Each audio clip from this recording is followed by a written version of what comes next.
ശബരിമല സ്വർണ്ണക്കൊള്ളയിൽ പ്രാഥമിക പരിശോധന പൂർത്തിയാക്കിയ പ്രത്യേക അന്വേഷണ സംഘം കസ്റ്റഡി ഉൾപ്പെടെയുള്ള നടപടികളിലേക്ക് കടക്കും.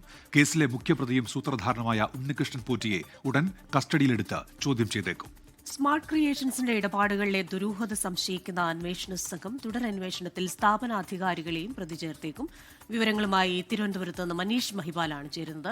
Manish, good morning. ഓരോ ദിവസവും ഓരോ തരത്തിലുള്ള വിവരങ്ങൾ പുറത്തുവരുന്നു. പ്രത്യേക അന്വേഷണ സംഘത്തിന്റെ തുടർ നീക്കങ്ങൾ എന്തൊക്കെയാകും? കൂടുതൽ കസ്റ്റഡി ഉണ്ടാകുമോ? ഉണ്ണികൃഷ്ണൻ പോറ്റിയെ കസ്റ്റഡിയിലെടുക്കും, ചോദ്യം ചെയ്യുമെന്ന സൂചനകളുണ്ടല്ലോ.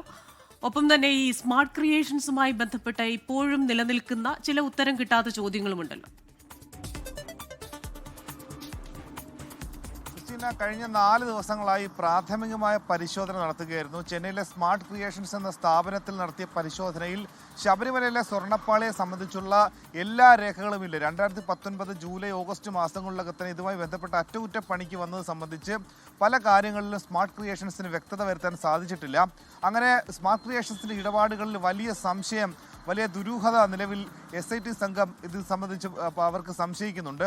അതുകൊണ്ട് തന്നെ കൃത്യമായി നിലവിലുള്ള രണ്ട് FIRലും സ്മാർട്ട് ക്രിയേഷൻസ് ഉദ്യോഗസ്ഥർ ആരും പ്രതിയല്ല. ഈ സ്ഥാപനത്തിൻ്റെ പേര് പോലും നിലവിൽ ഈ FIRൽ കൃത്യമായ ഒരു കുറ്റക്കാരെന്ന രീതിയിൽ പരാമർശിക്കപ്പെട്ടിട്ടില്ല. പക്ഷേ ഇത്തരം സംശയങ്ങൾ, കാരണം ആദ്യം നൽകിയ മൊഴിയിൽ നിന്ന് വളരെ വൈരുദ്ധ്യം ഉള്ളതാണ്. കാരണം ആദ്യം നൽകിയ മൊഴി തന്നെ ചെമ്പ് മാത്രം എടുത്ത് അതിൽ സ്വർണ്ണം പൂശുന്നത് നടപടികൾ മാത്രമേ തങ്ങൾ ചെയ്യുകയുള്ളൂ എന്നാണ്. പക്ഷേ പിന്നീട് വന്ന മൊഴികളിലൊക്കെ തന്നെ അത് ചെമ്പ്, അതായത് ഈ സ്വർണ്ണം പൂശിയതായിരുന്നു. അത് പിന്നീട് അത് ആസിഡിൽ മുക്കിയെന്നടക്കത്തിലുള്ള കാര്യങ്ങൾ വെളിപ്പെടുത്തിയിരുന്നു.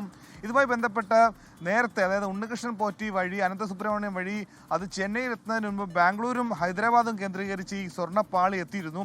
അത് സംബന്ധിച്ചുള്ള അന്വേഷണം വ്യാപിപ്പിക്കാൻ വേണ്ടി ഹൈദരാബാദിലേക്ക് കൂടി SIT അങ്ങോട്ടേക്ക് കൂടി അടുത്ത ദിവസങ്ങളിൽ പോകുന്നുണ്ട്. ഒപ്പം തന്നെ ഈ കേസിലെ മുഖ്യ സൂത്രധാരനും ഈ കേസിലെ ഒന്നാം പ്രതി കൂടിയായിട്ടുള്ള ഉണ്ണികൃഷ്ണൻ പോറ്റിയെ എത്രയും വേഗം കസ്റ്റഡിയിലെടുത്ത് ചോദ്യം ചെയ്യാനുള്ള നടപടികളിലേക്ക് നീങ്ങുന്നുണ്ട്. ഇതുമായി ബന്ധപ്പെട്ട ദേവസ്വം വിജിലൻസിൽ തന്നെ താൻ പ്രതിയാണ്, അല്ലെങ്കിൽ താൻ കുറ്റക്കാരനാണെന്ന് മനസ്സിലാക്കിയതോടെ പിന്നീട് കേരളത്തിൽ നിന്നും ഉണ്ണികൃഷ്ണൻ പോറ്റി മുങ്ങിയിരുന്നു. ഇവിടെ നിന്നും ചെന്നൈയിലേക്കും ബാംഗ്ലൂരിലേക്കും കടന്ന് അവിടെ തെളിവ് നശിപ്പിക്കലിൻ്റെ ഭാഗമായി ഗൂഢാലോചന നടത്തിയെന്ന് സംശയിക്കുന്നുണ്ട്. നിലവിൽ ഉണ്ണികൃഷ്ണൻ പോറ്റി പക്ഷേ പോലീസിൻ്റെയും പ്രത്യേക അന്വേഷണ സംഘത്തിൻ്റെയും നിരീക്ഷണത്തിൽ തന്നെയാണ്. എപ്പോൾ വിളിച്ചാലും ഹാജരാകാമെന്നുള്ള നിർദ്ദേശമാണ് ഉണ്ണികൃഷ്ണൻ പോറ്റിക്ക് നൽകിയിട്ടുള്ളത്. ഇതുമായി ബന്ധപ്പെട്ടുള്ള പ്രാഥമിക പരിശോധന നടന്നപ്പോൾ ഇനിയിപ്പോൾ കസ്റ്റഡിയിലേക്ക് കടക്കുമ്പോൾ ആദ്യം കസ്റ്റഡി എടുക്കുക ഉണ്ണികൃഷ്ണൻ പോറ്റി, ഒപ്പം തന്നെ ദേവസ്വവുമായി ബന്ധപ്പെട്ട മഹർസർ തയ്യാറാക്കിയ മുരാരി ബാബു അടക്കമുള്ള, ഇപ്പോൾ ഇന്നലെ അന്വേഷണ സസ്പെൻഡ് ചെയ്യപ്പെട്ട സുനിൽകുമാർ അടക്കമുള്ള ആളുകളെ കൂടി കസ്റ്റഡി എടുക്കാനുള്ള സാധ്യതയും തള്ളിക്കളയാൻ സാധിക്കില്ല. ഇതുമായി ബന്ധപ്പെട്ട വിരമിച്ച ഉദ്യോഗസ്ഥർക്ക് 7ഓളം വിരമിച്ച ഉദ്യോഗസ്ഥർക്കും പങ്കുണ്ട് എന്ന പ്രാഥമിക അന്വേഷണത്തിൽ വ്യക്തമാവുകയും അതിൽ FIR രജിസ്റ്റർ ചെയ്തിരുന്നു. പക്ഷേ ഇതുമായി ബന്ധപ്പെട്ട ദേവസ്വം ബോർഡ് നിലവിൽ ഈ വിരമിച്ച ഉദ്യോഗസ്ഥർക്ക് കാരണം കാണിക്കൽ, അതായത് ഇതുമായി ബന്ധപ്പെട്ട് വിശദീകരിക്കാൻ വേണ്ടി 10 ദിവസത്തിനുള്ളിൽ വിശദീകരിക്കാൻ വേണ്ടി നോട്ടീസ് നൽകിയിട്ടുണ്ട്. പക്ഷേ ഇവർക്കെതിരെ നേരിട്ടൊരു നടപടിക്ക് നിയമപരമായി ഈ SITക്കോ അല്ലെങ്കിൽ പോലീസിനോ നിലവിലുള്ള ലോ ആൻഡ് ഓർഡർ സാധ്യമല്ല. അതുകൊണ്ട് തന്നെ കോടതിയുടെ ഒരു നിർദ്ദേശം വന്ന ശേഷം നിയമാനുസരണം എന്തൊക്കെ തരത്തിലുള്ള നടപടികൾ ഇവർ കുറ്റക്കാരാണെന്ന് തെളിഞ്ഞാൽ ഈ വിരമിച്ച ഉദ്യോഗസ്ഥർക്കെതിരെ നടക്കാൻ കഴിയുമെന്നുള്ള കാര്യമാണ് ഇപ്പോൾ പരിശോധിക്കുന്നത്. അപ്പോൾ അങ്ങനെ ഈ പറയുന്ന അന്വേഷണം കേരളത്തിന് പുറത്തേക്ക് ഹൈദരാബാദ്, ബാംഗ്ലൂർ, ചെന്നൈ കേന്ദ്രീകരിച്ച അന്വേഷണത്തിൽ പ്രധാനപ്പെട്ട ഫയലുകൾ ലഭ്യമായിട്ടില്ല. അപ്പോഴിതാ ഈ മഹർസറിൽ ഒപ്പിട്ട ഉദ്യോഗസ്ഥരടക്കമുള്ള ആളുകളെ കൂടുതൽ ചോദ്യം ചെയ്യും. ഇന്നലെ ദേവസ്വം വിജിലൻസ് ആസ്ഥാനത്ത് നിർണായകമായിട്ടുള്ള ദേവസ്വം ബോർഡ് യോഗമായിരുന്നു.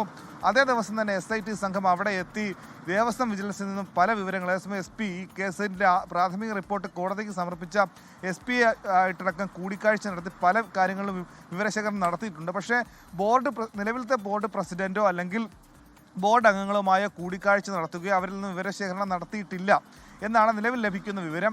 ഒപ്പം തന്നെ 2019 ദേവസ്വം പ്രസിഡന്റായിരുന്ന പത്മകുമാർ, ആ സമയത്തെ നിലവിൽ 2ാമത്തെ FIRൽ പ്രതി ചേർക്കപ്പെട്ട പേര് പറയാത്ത സ്ഥാനങ്ങൾ മാത്രമുള്ള ദേവസ്വം കമ്മീഷണർ അടക്കമുള്ള N വാസു അടക്കമുള്ള ആളുകളെ കൂടി വിവരശേഖരണത്തിന് അല്ലെങ്കിൽ ഇതുമായി ബന്ധപ്പെട്ട കസ്റ്റഡിയിലെടുക്കാനോ അല്ലെങ്കിൽ മറ്റു ചില നടപടികളിലേക്ക് കൂടി നീങ്ങാനുള്ള സാധ്യത കൂടി തള്ളിക്കളയാൻ സാധിക്കില്ല.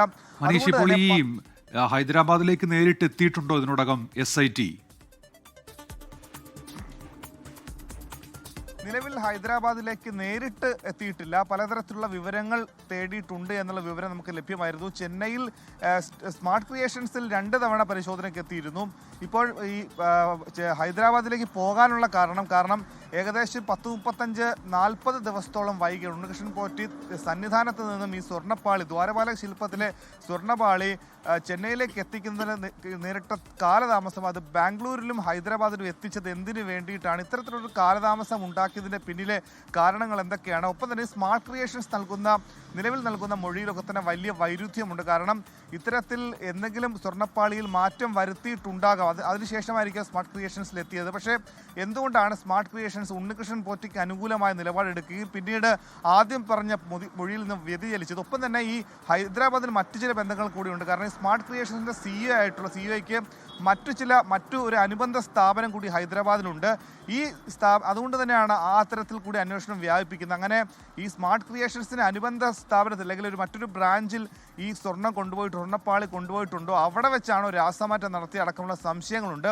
ഇതിനൊക്കെ തന്നെ കൃത്യമായ മറുപടി അല്ലെങ്കിൽ കൃത്യമായ തെളിവ് ശേഖരണം നടക്കണമെങ്കിൽ നേരിട്ട് തന്നെ അന്വേഷണ സംഘം എത്തണം. ഈ അന്വേഷണ സംഘത്തിൽ നേരത്തെ തന്നെ ദേവസ്വം വിജിലൻസിൽ ഉണ്ടായിരുന്ന ഉദ്യോഗസ്ഥർ പിന്നീട് ഇത് മാറി ഡെപ്യൂട്ടേഷനിലേക്ക് വന്ന് പിന്നീട് ലോ ആൻഡ് ഓർഡറിലേക്ക് എത്തി ഇപ്പോൾ ഈ പ്രത്യേക അന്വേഷണ സംഘത്തിലുണ്ട്. അതുകൊണ്ട് തന്നെ അത്തരം ഉദ്യോഗസ്ഥർക്ക് ഇതുമായി ബന്ധപ്പെട്ട കാര്യങ്ങൾ നേരത്തെ അറിയാം എന്നത് ഈ കേസ് ഒരു മുൻപരിചയം കൂടിയാണ്. എന്താണെങ്കിലും ശരി മനീഷ്, ഏതായാലും അന്വേഷണം അതിന്റെ പ്രാഥമിക ഘട്ടം ഇപ്പോൾ SIT പൂർത്തിയാക്കുകയാണ്.